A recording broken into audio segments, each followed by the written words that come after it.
السلام عليكم ورحمة الله وبركاته. مرحبا أهلا وسهلا بكم. التوجيهات الصفية د ټولګي لارښوونې د عربي زده کړې آنلاین مرکز څخه راغلاست. نن د درس 14 درس دی. 14 درس ویډیو ده. نو درس پیل کول نه مخکې تاسو نه یو پوښتنه کوم چې د عربي زده کړې په خاطر مونږ باید تاسو ته نور پاڼه کې څه وکړو، هغه کوم کارونه چې مونږ باید وکړو چې د عربي ژبې مینوال زیات شي. نو هیله کوم کومنټ کې حتما جواب ورکړئ. نو خپل درس پیلو. الحمدلله رب العالمين والصلاة والسلام على خير خلقه محمد وعلى آله وأصحابه أجمعين. سبحانك لا علم لنا إلا ما علمتنا إنك أنت العليم الحكيم.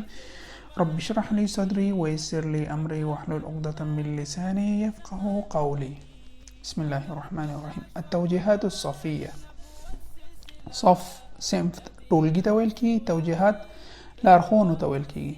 التوجیهات الصفیه د ټولګي لارښوونې. الحوار الاول لومړی محاوره. صباح الخير سحار په خیر. صباح النور سحار په خیر. افتحوا الكتب کتاب خلاص کړئ. افتحوا جمع ده ټولو ته وی. افتحوا خلاص کړئ. الکتب کتاب خلاص کړئ. انظروا الصفحة رقم 9 و اگوری نهمی صفحه تا. انظروا اگوری جمع ده. انظر یو کس یو نفر تاویل کی انظر چی جمع وایو انظروا تاسو ټول اگوری نهمی صفحه تا. ما رقم الدرس؟ ما رقم الدرس؟ سوم درس ده. درس سوم نمبر درس ده. استاذ وي الدرس الثاني دوم درس. استمعوا وأعيد. استمع وأعيد أورم أو تكرارومي. اقرأ يا خالد. والولا أي خالدة. اقرأ يا خالد. والولا أي خالدة. أكمل يا علي. بوركلا أي علي. أكمل بوركلا يا علي. يا علي إلى اللقاء دلدو بهيلة مع السلامة دخدي بامان. شكرا جزيلا ديرا مننا. الحوار الثاني دوم محاورة. قم يا علي واسأل. باسيجا اي علي. اي علي باسيجا واسأل او سوال وقرأ. ما اسم هذا المعهد؟ ما اسم هذا المعهد؟ دي معهد دي مركز هذا دي خوانزی ته هم راتلی سي. مدرسه یعنی معهد مرکز سنوم دی. اجب یا محمد. ای محمد ته جواب ورکړه. المعهد العربي د عربي زده کړې معهد یا مرکز دی. شکرا مننه.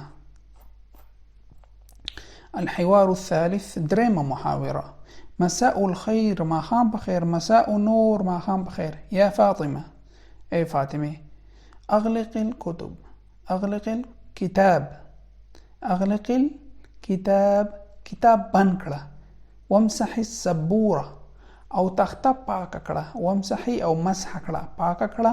السبوره تخته. حسنا معلمتي. سمدا اي ذما معلمي. ماذا اكتب؟ ماذا اكتب؟ ثولكم.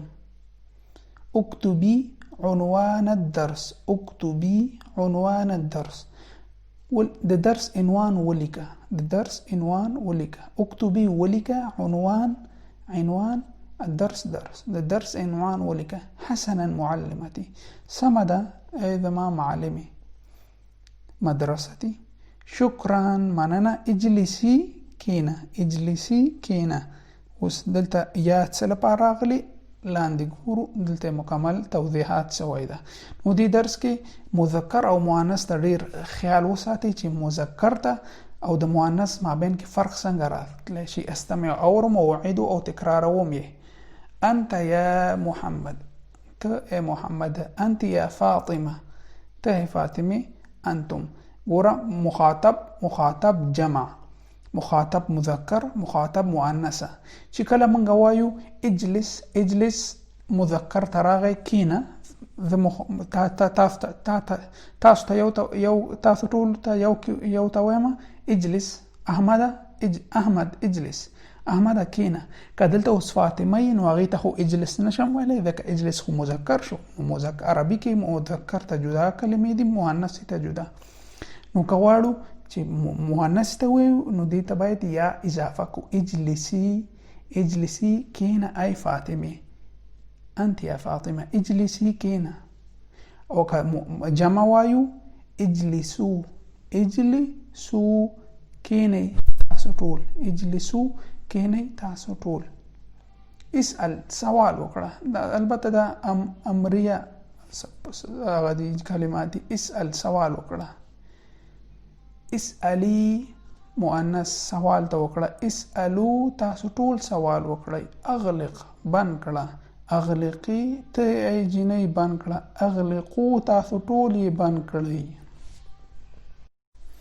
نو اغلق، اغلقی، اغلقو. اغلق مذکر، اغلقی مؤنث، اغلقو جمع.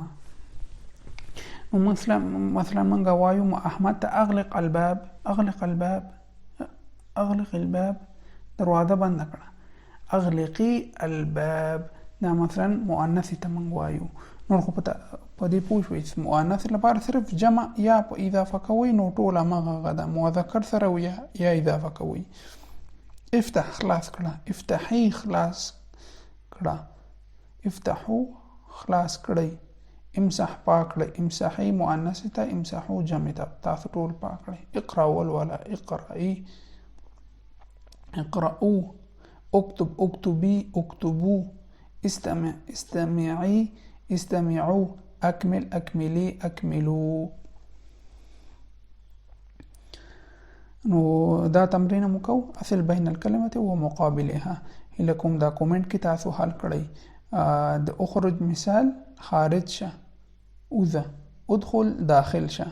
نو تاسو د دې جوابونه تاسو کومنټ کې. اجلس کینه مقابل کې چې ده ودرېږه. ودرېږه نو دلته تاسو پیدا کړئ. قم ودرېږه.